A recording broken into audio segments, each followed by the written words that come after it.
From Tally to Cali, It's time to wake up. Wake up! Wake up! Warchant.com is your ultimate Seminole sports source. And this is Wake Up Warchant, presented by Corner Pocket Bar and Grill. One more corner pocket. Now here's Warchant.com's Aslan Hutchavandi. And Corey Clark. Wake up! What's up, everybody? It's Wake Up Warchant. It is presented by Corner Pocket Bar and Grill, Tallahassee, Florida. Coming up on today's show, rumors? ACC-SEC merger? Noles getting a life raft? We'll talk about it.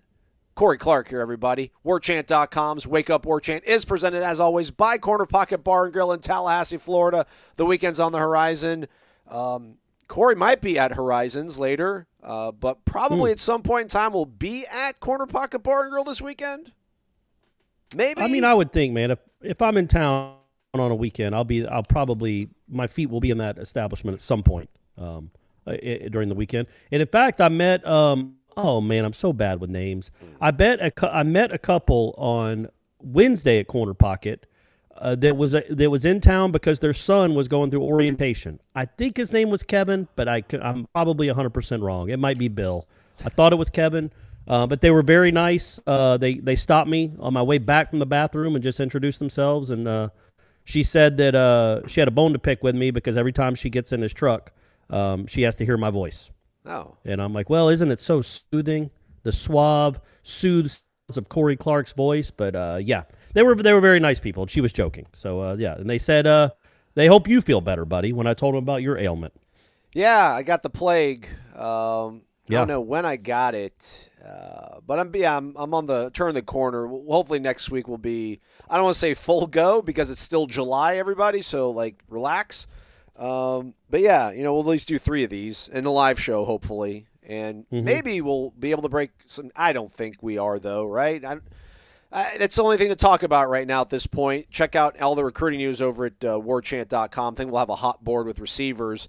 Lots of good names. I mean, lots of targets. When you look at their huddle footage, you're like, golly, we could use those guys. But, teams like LSU and their hometown teams are nipping at them. So it might be tough to pull them away, but we can hope. We can certainly hope. But I think on Thursday, somebody from a website that doesn't deal with much college football tweeted out a explosive tweet, Corey, I think we could probably classify it as, saying that I think – Virginia, us, Clemson. I'll pull it up right here. I'll give the guy. I don't want to. I'm not talking down the guy, but a guy named Braden Keith, source, North Carolina, Florida State, Clemson, Virginia are all negotiating to join the SEC. ESPN is trying to void their TV deal with the ACC. This thing has got like over, 20,000 impressions, like retweets, likes. That doesn't add up to me. But say where the person works. I mean, click on the bio. He is the co-founder and editor-in-chief based out of Philadelphia, Pennsylvania for swimswam.com. Okay, there we go. Is that enough grains of salt to take with something like that? Like what sources do we think the guy in Philadelphia that runs a swimming publication has on the inner workings of those kind of talks? Now, he might know someone that swims at Virginia. He might know an assistant coach at Virginia, but that's a swimming coach. I don't think they're at the table when it comes to these things. Not to poo-poo it, not to put an extinguisher on it. I know we all want that. But yeah, come on, man. But remember when the Big 12, when all that stuff was happening 10, 12 years ago, with the first time this all happened with the realignment? Right. And all those crazy rumors out of West Virginia about Florida State going to the Big 12. Right. People make their names doing this stuff. It's weird that a guy that actually has a blue check mark and runs a website would be looking for that kind of, juice, Twitter fame, I guess. But clout. Clout's what the kids call it. Clout. Yeah, that's what I'm looking for. That's the word I'm looking for. Clout. But look, man, we definitely think that stuff is in the works. And I'm not saying it's to the SEC. And if it is the SEC, why in the world would the ESPN? Who's the ESPN negotiating with? Well, no, he's saying that Itself? these institutions are negotiating with the SEC. The ESPN is trying to avoid their TV deal with the ACC. That doesn't make sense because why would you cut your nose off to spite your face or whatever, right? Because that's what you're doing at that point. If you're because ESPN likes making money. Yeah. Which again, we want to put something out there for you folks to help tide you over in these slow times. And we're not trying to manufacture anything that's not out there. But I remember watching something on ESPN earlier this week where, Heather Dinich said, basically everybody's talking, but nobody's saying anything. And we see these things where it's like, all right, is Oregon going to be the next to fall? Phil Knight's getting involved. He's trying to get Oregon a spot in the Big Ten. I mean, if he's got Nike backing them, what would stop that? And now the Pac-12 is trying to maybe, merge with the Big 12, or rather the Big 12, I guess, is trying to poach away the more marketable programs remaining in the Pac-12. There's just so much stuff going on. It's worth mentioning it out there, but there's nothing really, I don't want to say newsworthy, but there's nothing firm and sourced that makes anything feel like it's inevitable, or maybe not inevitable, but imminent, rather, is what I'm trying to look for, Corey. Yeah, I definitely don't think anything is imminent. I would think the first conference game that Florida State's not playing in the ACC, my guess would be somewhere in the late turn of this decade. Like, it's going to take a long time. But what you want, what happened with USC and UCLA is that it gave you hope. Like real, genuine hope that, okay, these super conferences are coming, because that's what the play is here. And look, man, there just aren't a lot of viable teams that are commodities to these two conferences, and they're the only two conferences that matter. I'm sorry, they are. It's like the NFL versus arena football when it comes to money disparity right now. It's just not, or Major League Baseball versus AA baseball. That's the reality. And that's the revenue difference between Big Ten, SEC, especially think about the SEC new TV deal with Texas and Oklahoma. Now think of the Big Ten with the LA market and their new TV deal. I mean, you might be talking $110, $115, $120 million per team. Meanwhile, the ACC's chugging along at 35. It's preposterous. It's not. But anyway, so the point being, this gets us there quicker. But in the meantime, I do think the landscape will shift in the meantime before the super conferences happen. Like, I don't think there's going to be super conferences in 2024. I think the ACC is going to try to hold on to some semblance of being relevant and add some schools, or try to, in the next 1, 2, 3 years to stay semi-relevant. But we all know where it's heading. We just hope it gets expedited a little quicker. And I don't think it'll last till 2036 that Florida State is out of this league and playing somewhere else. But I also don't think it'll be 2024 either. I agree. I don't want to put a number out there either. But, I mean, again, what are they saying? Like, Southern Cal is going to be in the Big Ten by 26? Or are they on the 24 timeline as well? I just feel like with all these teams, not all these teams, but with Texas and Oklahoma moving to the SEC, and then obviously Southern Cal and UCLA going to the Big Ten, I don't think it's like irrational to be a fan and want to get some sort of clarity here soon, right? I mean, because I get it, the GOR or whatever, the grant of rights for the ACC goes to 2036. The Pac-12 is coming up on their end of their media rights package, so it made sense for these teams to leave. Florida State and Clemson and whatever other team that SwimSwam is saying is going has a much longer runway to get there. But then there's no way they can wait that long. I mean, there's just no way we can go to 2036. I don't even think Florida State could wait till 2028. It has to be somewhere around that 24 to 26 window when all these other schools are going to be firmly in place in their conferences. Or else, like, what happens if you can't wait much longer? No, you definitely can't wait another decade and a half. Well, not even that, but you can't wait 5 years, can you? I mean, I think even 5 years would be just look. If there's something on the horizon, though, if you're like, look, man, I think Texas and Oklahoma are where they're a couple more years out. I think I'll research it.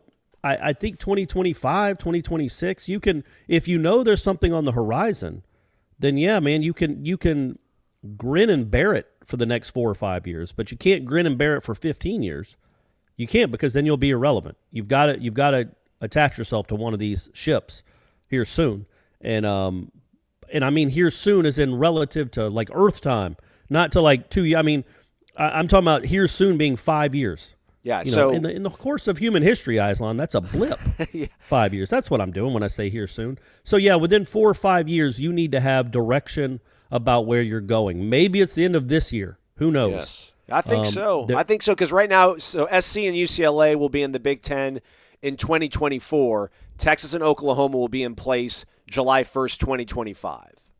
So, Right. I mean, when that happens, man, I mean, that's 24, 25, back-to-back. Big Ten is now, for all intents and But purposes. think about that. Like, doesn't that mean that Texas and Oklahoma will have played 4 seasons in a conference with their dead team walking? Like, that's 4 seasons they're still playing in the Big 12 after announcing they were going to the SEC. So, like, even if you announce you're going to the SEC, there's no real I know that had something to do with the TV rights and the TV rights coming up, but just because you say, hey, the SEC wants us, doesn't mean, okay, next summer we're playing in the SEC. I know, but maybe that Like, it gets you will some still be donations. years. Maybe that gets some boosters really back to the tail. Maybe that gets season tickets invigorated even that far down the road. Look, man, it definitely would. And think about the town, man. Think about, again, I brought this up when I wrote the column last week about the things we'll miss about the ACC if and when they leave. And the visiting crowds are just a joke. They're just a joke. Syracuse, Boston College, even NC State, nobody brings anybody. They just don't. Duke, Carolina, they don't bring anybody into this place except for Clemson and Miami. That's it. Those are the only 2 ACC schools that ever bring anybody into this conference. Now, think about playing anybody in the SEC, literally besides Vanderbilt. Any other team in the SEC coming to Doak will take those 5,000 tickets. They will sell those 5,000 or 10,000 tickets. They just will. And it makes it for, number one, it's a fuller stadium, and it makes for such a better experience. And that's more people coming into this city to spend money. Like, it just for the sake of the city. You can't keep having 54,000 people come in on a Saturday, or 48,000 people come in on a Saturday, or 61, whatever. You need full stadiums every weekend. That's a huge lifeblood of this economy in this city. And for that reason, along with what it does for your football program and the university as a whole, you've got to figure out a way. You can't sit, and I don't think Michael Alford and the new president are doing that. I mean, I think they know how this is the seismic shift in the sport where you've got to be on the right side. Florida State, especially in hindsight, made the wrong move in the early 90s. Going to the ACC. I think we can all say that in hindsight. Now, again, there was some obstacles, but I truly feel the Florida State could have gone to the SEC if they really wanted to. The ACC made them a good offer. They went. It's fine. I know Florida would have battled it, but that Florida State brand in the early 90s, the SEC wasn't then what it is now. They would have leapt over themselves to get Florida State in that league. And then, so they made that mistake, and then they made the mistake again of agreeing to a ridiculous grant of rights. That puts it. Now I don't know what. I didn't realize it was twice, Corey. But then I saw Ira's story. Yeah. So at 13, Yeah. it happens. And we're coming off the national championship season. We re-up, and then when the ACC network becomes like the last bullet in John Swofford's sort of holster to keep everything together, then like he re-upped it for 5 more years on top of that. Like he convinced everybody in 2016, all right, let's add 5 more years on top of this, so we go 9 more years, and then we're in 2036. Incredible. And again, hindsight. Yeah, and look, man, there was some hassles that Florida State had to fight. Like you had to land somewhere. You couldn't risk being an independent. Although I just think if Florida State and Clemson would have made an alliance, some would say a pact, or go to the Big 12. What if they would have gone to the Big 12? Did you really? I think Gene thinks it was real, so I put a lot of credence into that. Like if Florida State's in the Big 12. I mean, they're still going to come after probably Texas and Oklahoma before they come after us, but I just wonder if we're better positioned at that point. At least we're not going to be locked in some sort of crazy GOR that would have gone to 2036, but I digress. I think you just fight it. You fight it more and say, we don't want to do this. We are not going to do this. Florida State and Clemson and Miami, if they would have sat those 3 and said, this is crazy. We don't know what college football will be in 20 years. We can't lock ourselves into this deal for this fledgling, nonsensical ACC network that you keep talking about. Oh, it's going to debut. It's going to change everything. And change jack squat. You're still 4th. Like what they did then, what they did with that ACC network or the grant of rights thing is that it did add a little stability, but without I just don't understand why any of those schools wouldn't have said, if you can't add Notre Dame as a full-time member, we're not signing this. This is preposterous. Like Florida State could have gotten a nut, like a Virginia, like a North Carolina, like a Duke, because Duke is paired with North Carolina, Miami, Virginia Tech.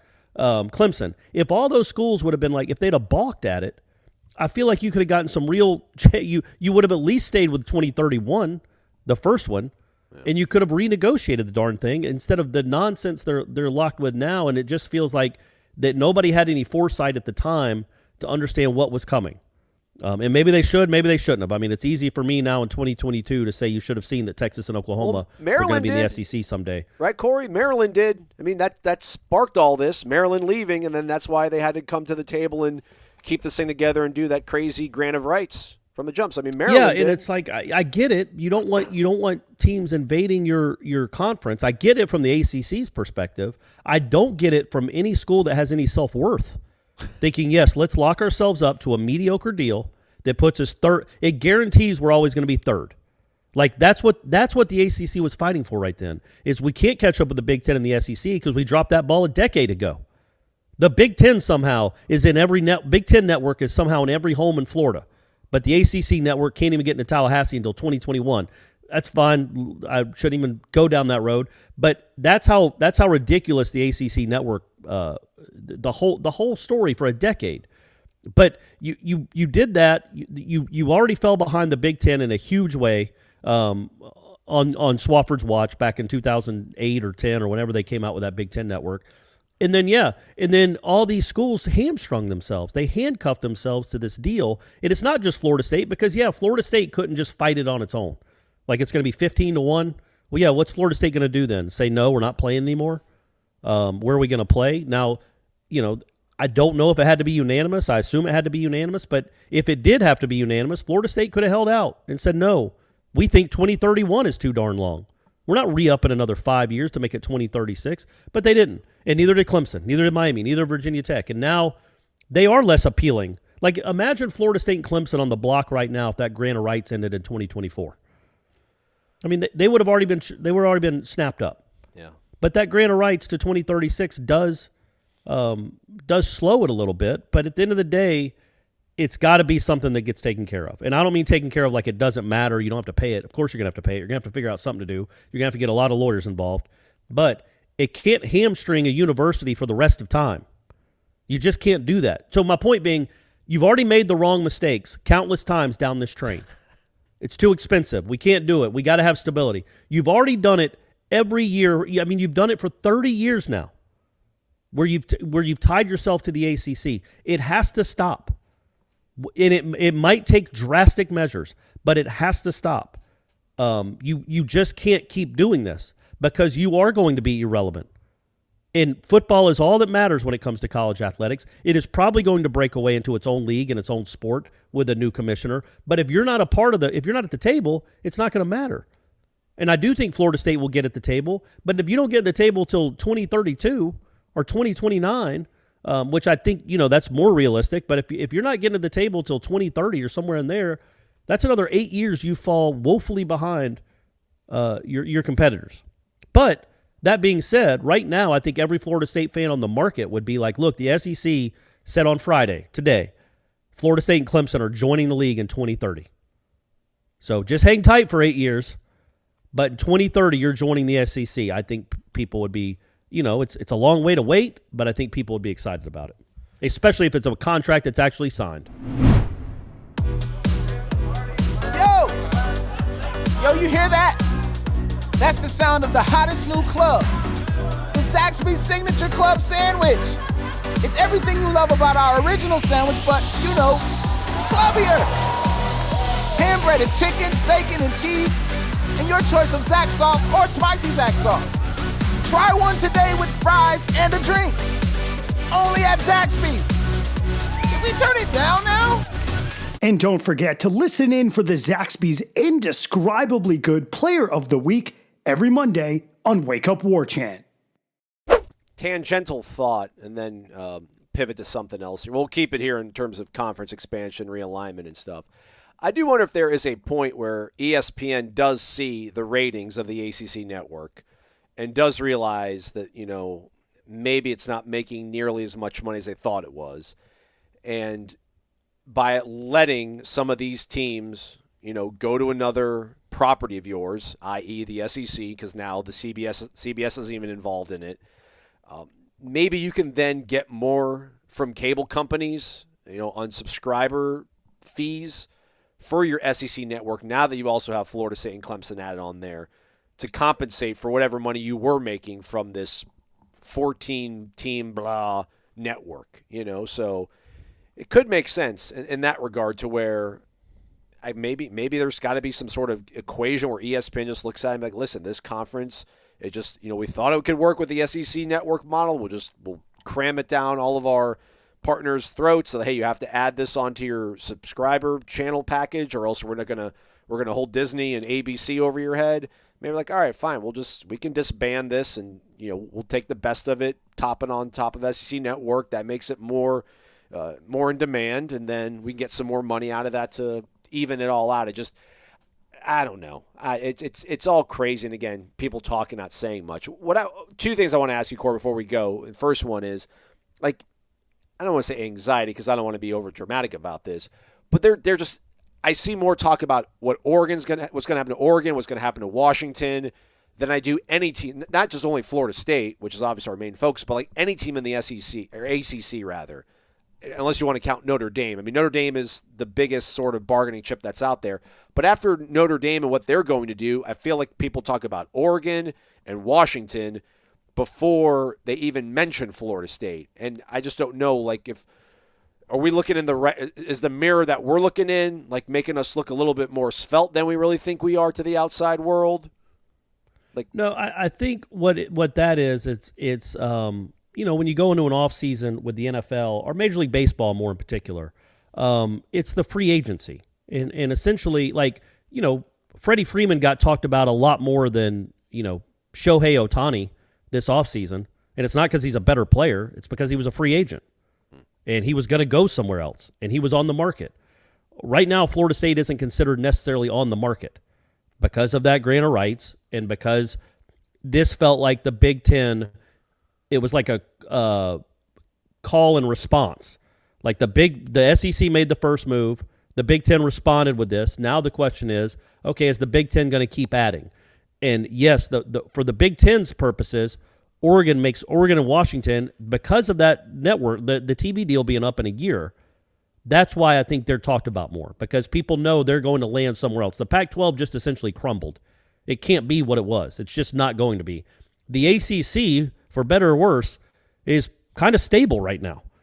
So with stability, because is kind of like, okay, out of sight, out of mind, out of thought, out of mind. They're not on the market right now, but Oregon and Washington can be in another league in 2 years. So I think that's why Oregon and Washington, Oregon in particular, because of Nike, I think they're more on the market right now than Florida State is considered. But no, like, say Oregon and Washington go to the Big Ten. Yeah, man, the SEC is going to want to counter that. And there's no other schools that make sense. And again, like I said the last time we got together, I think FSU and Clemson, I know they're not AAU schools, which apparently is a really big deal for Big Ten.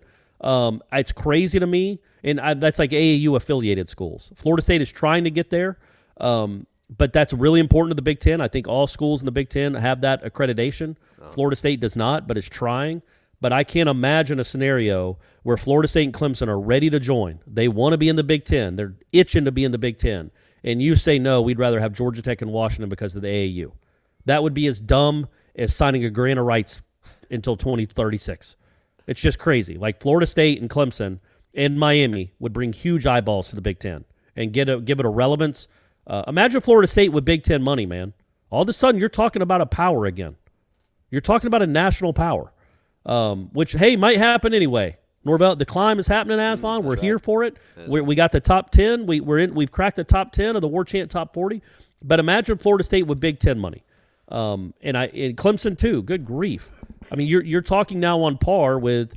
When you talk about USC, Florida State, Ohio State, Michigan, Clemson, that rivals the SEC, man. There's a lot of teams in the SEC. They're not all great. You got Georgia, Alabama, LSU, Oklahoma. Texas hadn't been good in 15 years. They keep changing coaches every 3 years. This might matter. Texas A&M can never win more than 8 or 9 games. Like if the Big Ten really wanted to make a splash, you come get the Florida market, man. You come dip your toes in the Southeast. And get Clemson and Florida State and Miami. So I think there could be even, I'm being way too optimistic. I think there's a bidding war for those type of schools. I just do. I think Florida State is an alluring brand, man. And as long as they're connected to Clemson and Miami, particularly Clemson, I don't know how you could. I don't know why either one of those conferences would be like, nah, we're good. We're good. We want Purdue and Indiana at noon. People love that. Oregon, Purdue. Can you think about the excitement of Oregon, Northwestern, or Washington, Indiana? Like, no. How about USC, Florida State, or Clemson, Ohio State? I mean, that's crazy. The scenarios you get and the validity it would give to your conference. Because again, man, how many championships has the Big Ten won in the last?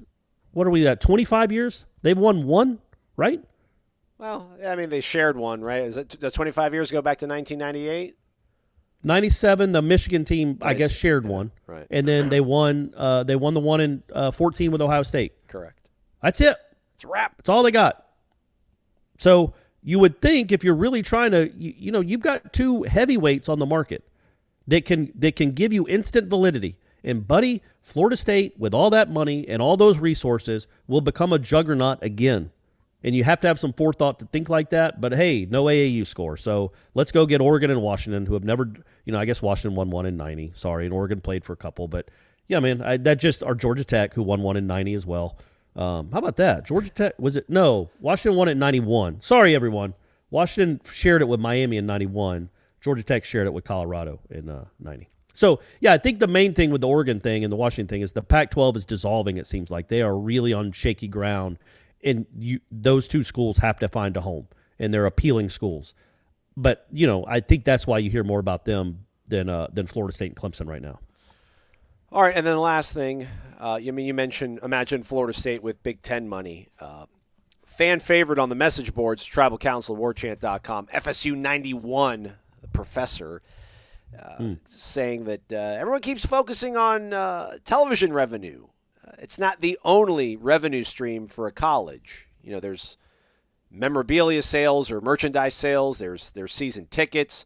So just because Vanderbilt and Mississippi State and Kentucky make more money from television revenue doesn't mean they're better off than Florida State. And there was a lot of support because I think it's all right. Yeah, man. Like, Florida State, stop downing us. We're a national brand, iconic brand. Thoughts on that?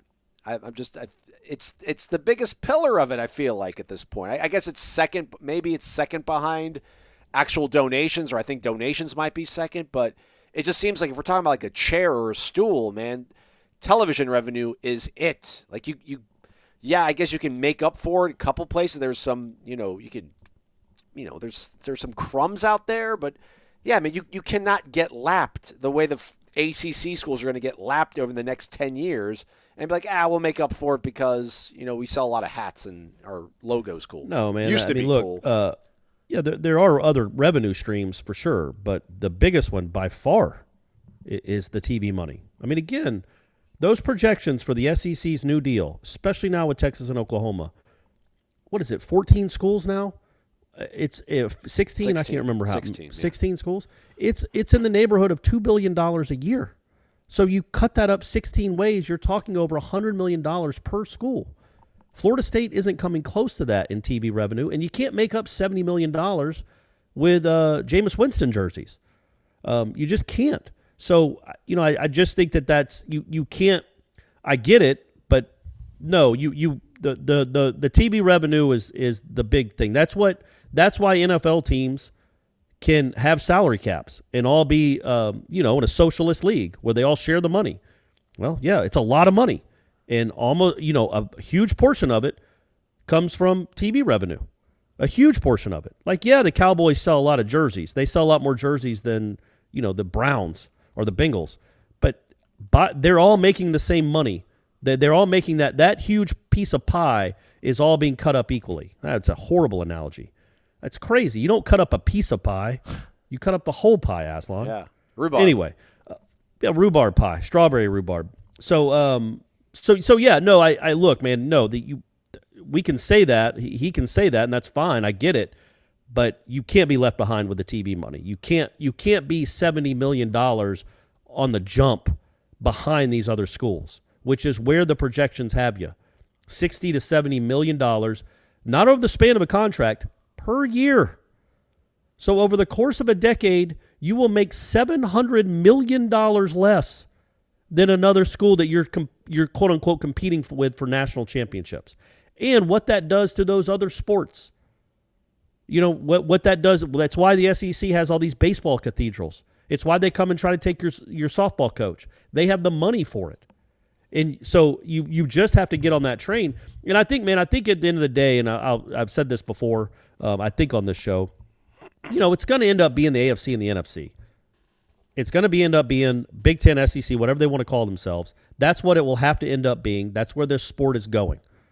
It just is. There's no other way to try to even keep. I mean, look, man, we're going to have Oklahoma in the Southeastern Conference.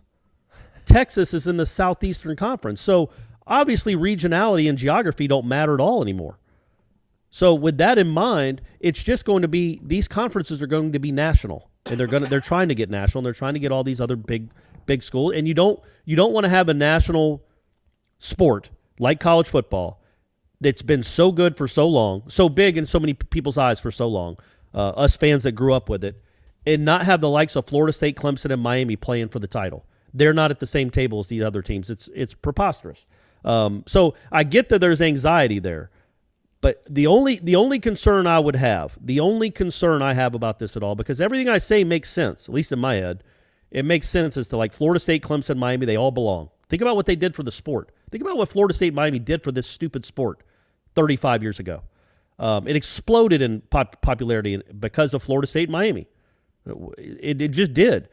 So the only hesitancy I have, anxiety at all, is who is the steward? Who are the stewards that are in control of this sport right now, that are looking out for the betterment of the sport? Will a president at the University of Florida, if Florida State comes up for a vote to get into the SEC, will he not back it because he's worried about some stupid rivalry? Like he just wants to crush another state institution in his school, in his state? Is that what you'd want? Or do you want to make the conference you're in better and look out for you? I don't know. Like, that's what I wonder about, is just the intentions of the people, whoever that might be, the intentions of the people in charge. You're not gonna. You could do a quick 2 minutes on the Warchant Top 40, buddy. I mean, I haven't even seen. By the way, 321 by Ira Schofel, our managing editor, doing a little bit of a deeper dive into the grant of rights and what's going on. Yeah, it's good. I like it a lot. Because it's pragmatic, it's even-handed, it's not completely optimistic, but it's not completely pessimistic either. It kind of explains, look, the grant of rights is a big deal.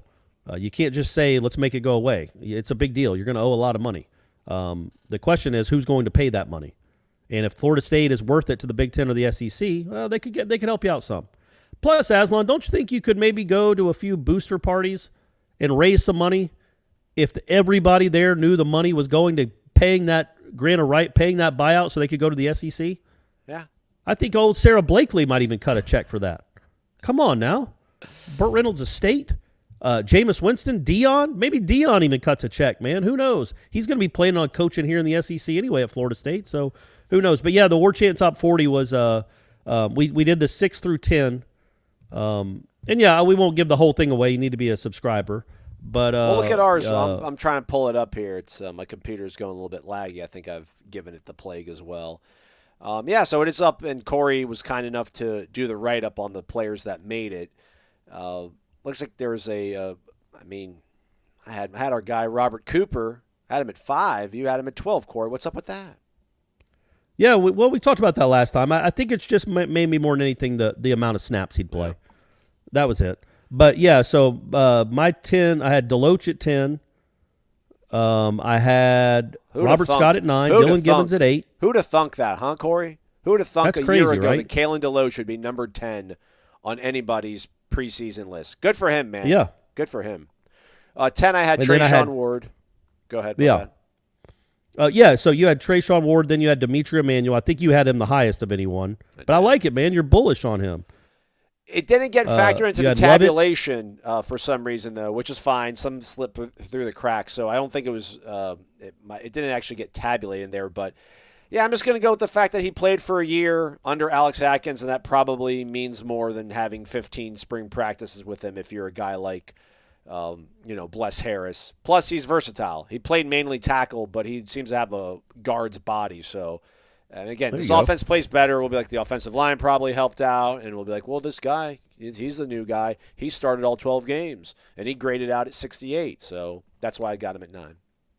And I feel pretty good out of the 6 through 10. I had 4 of the 5 that I ended up that we wrote about. That the composite was, and it was Robert Scott, Dylan Gibbons, Jared Verse, and Tatum Bethune. The only one that I was outside of the top 10 and it was Cooper who I had at 12. And yeah, as I talked about on the video with Ira and Jeff, that you can also see on Warchant TV, along with this, if you're listening to this on YouTube, was that, the thing about Bethune is it's not just the impact he'll make on the field, it's the impact he has on that position, right? Like all of a sudden, linebacker isn't a horrible weakness. Now Deloach is your second best linebacker, perhaps. And Gaynor is your third or fourth. Like all of a sudden you feel okay about it. That's the kind of impact he could have. And then, I think Jeff had Jared Verse at like 18 or something, just because he's not convinced that he's going to be a great player this year. And I'm not either. But I just think what convinces me that Jared Verse, who was in our top 10, is going to be an impact player this year is the competitive streak the dude has.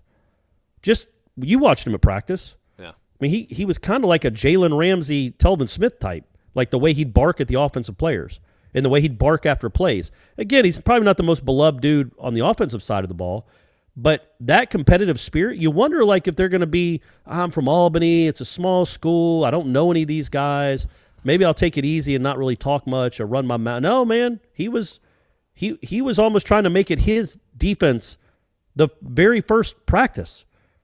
And to me, that's a great sign. That's not all bluster. That's not all bark and no bite. Like the guy was good in the spring too.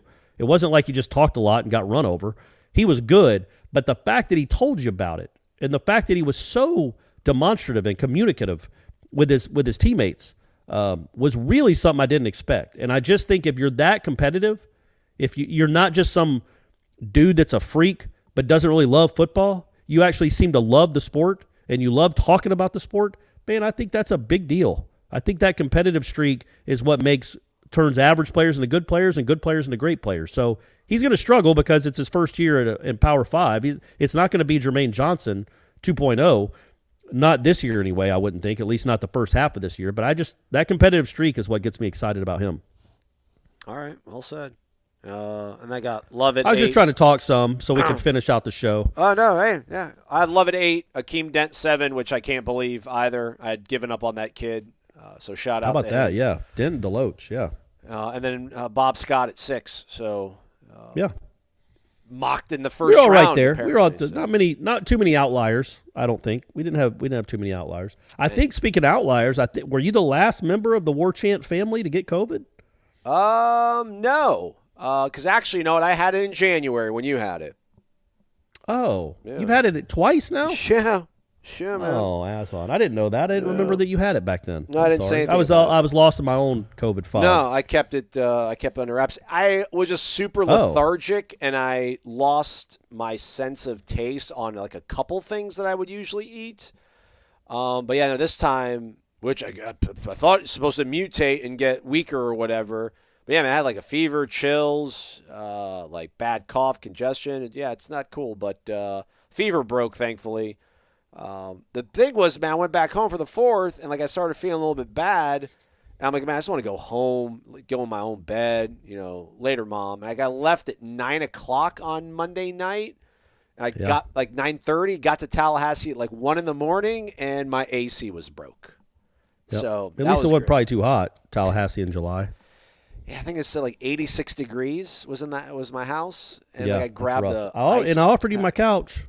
Sort of. Well, I'm glad I didn't take you up on it because I would have maybe. I am too.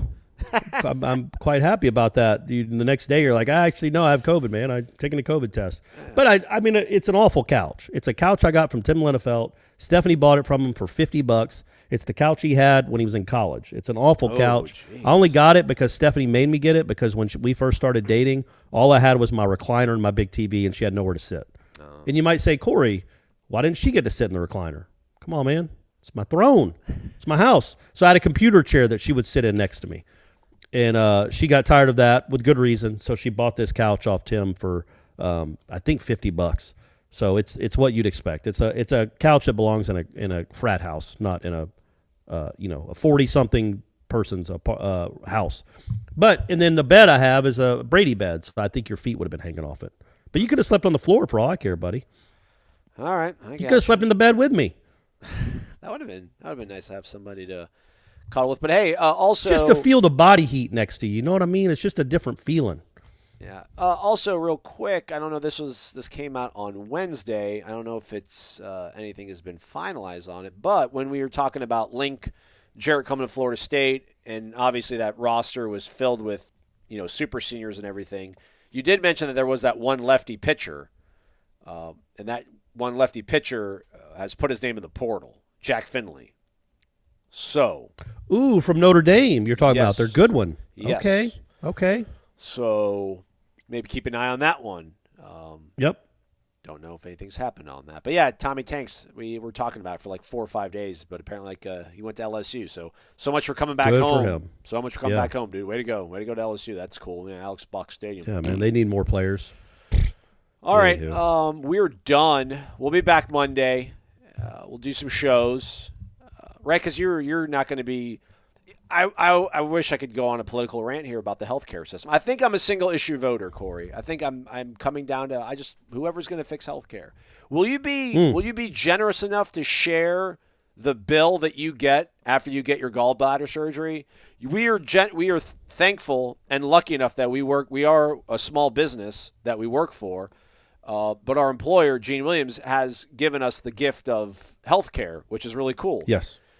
So you're going to have that, but you're still going to get probably freaking hammered. I just want to see the bill that you're going to get, and you have to tell us what you're going to have to pay. But I want to know what they're going to charge. I want to see, because I remember when my father had prostate cancer, he had Medicare, which thankfully paid for most of it, but it was absurd. The line items.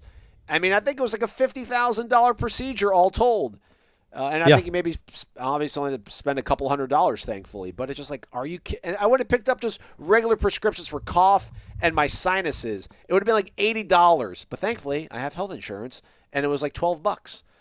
Isn't that crazy? And also, like, there's a really good story, and this is not this show. I get it. But Time wrote a story maybe 4 or 5 years ago. Maybe it was even before. Maybe it was Obama's like running for his second term. Maybe it was 10 years ago.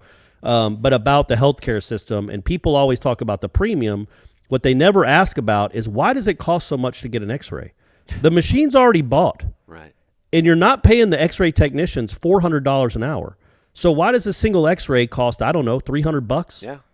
What is the markup there? And the markup is like 1,400% from what it actually costs to do it to what you're being charged. That's the problem with the healthcare system. Is why does a Tylenol at a hospital cost $90? Why does a ride in an ambulance cost $1,000? Or why does this cost that? Why does a hospital bed, if you stay in the hospital for a week, you're getting charged like $1,600 a night? Why? How about I have a positive test for COVID. I tell my doctor, why do I need to do a telehealth visit with them? They get a prescription for cough medicine and Flonase, which is pretty much an allergy medicine. Which, whatever, but I'm going to get billed for that. And it's like, why? I'm sick. This is what I have. We all know what it is. I'm like, I have cough, and these are my symptoms. Can you just give it to me? Well, we need to see you in person. Well, I can't come in person. I have COVID. We need to do telehealth. All right. Well, why can't I go to a pharmacy? Like, hey, pharmacist, I have a bad cough, and I've got a fever, and I have COVID. Can you give me something? You're a pharmacist, but you can't write me. I want to go back to school. Hey, and not only that, buddy, I was talking, again, I corner pocket. I think I mentioned this, that a male nurse came over. I think it was a nurse came over, and because he was a friend of somebody we were talking to, and because I asked, I'm like, when I get my gallbladder out, can I keep it? No, probably. And he's like, oh no, you're not allowed to keep your organs. Yeah. I'm like, oh, that makes sense. Now, why is that? It's mine, and I'm paying for you to take it out of me. Why can't I keep it? Now, I'm not a freak, guys. I wouldn't like put it in a jar and have it in my fridge or something. I'd like to see what it looked like. I'd like to see those stones before it's mine. Yeah. But no, I don't, did the girl, not to bring up an awful thing, but she survived. The girl that got bitten by the shark that had to have her leg amputated, that happened here in Tallahassee. It happened at TMH, the leg amputation. When did this happen? Does she get to keep, over the weekend. Oh, geez. Does she get to keep her leg? Now, it was really torn up by a shark, but I'm saying if there are body parts and you're making us pay for them, let us keep them, folks. What are you going to do? He didn't even really have a good answer for why they can't. He's like, oh, no, you're just not allowed. Why is that? It's just not. He couldn't even be bothered by the question. It's like, oh, cool, man. Awesome. But I'm paying thousands of dollars for you to take it out of me. what are you gonna you're not giving it to anyone. Clearly, nobody has gallbladder transplants, and not that one anyway, because it's full of sludge and stones. So you're just gonna throw it away in some heap. I want to see it. Maybe I can show it to my grandson one day. But anyway, can't do that either, Aslan. They're not in it for us, buddy. They're not in it for us for the most part. That being said, here, though. We're on to something. I love doctors. I love doctors and I love nurses. They do take care of us. I'm not urinating on the entire medical field. Yeah, no. The people that have a calling for that, it's truly remarkable. Like teachers, you have a calling for helping people or working at a hospice. Angels among us, for real, most of them. But still, the healthcare industry just kills all of it. It's awful for all of us. Yeah, and awful for all of us. Here's a show recommendation. Usually Corey drops show recommendations. Hulu, Dope Sick. Watch that show. I've been doing that as I've been in quarantine. That makes you feel real good about everything too. So. Also on that, real quick, and then we're leaving. We promise. There's been a fentanyl outbreak here in Tallahassee, a really bad one actually. Where not in Tallahassee, but in the Big Bend, like Gadsden County, where there's been 12, 15 people that have died of fentanyl overdose poisoning in the last, 5 or 6 days. What? So, folks, if you're messing with any stuff or you mess with any other stuff and it might be laced with fentanyl, just know who you're getting it from and be careful out there, gang. Try not to take fentanyl, but, be careful even if you're doing less harsh drugs because it might be laced with fentanyl. You never know. And hopefully all you parents out there don't have your kids listening and they haven't listened. Yeah, who am I talking about? Y'all all tuned out 5 minutes ago. This is usually where I say goodbye and talk about our sponsor, but I'm not going to do that to them. We'll be back on Monday. He's Corey Amazon. Thanks for listening. Stay connected to Warchant.com, the ultimate Seminoles sports source.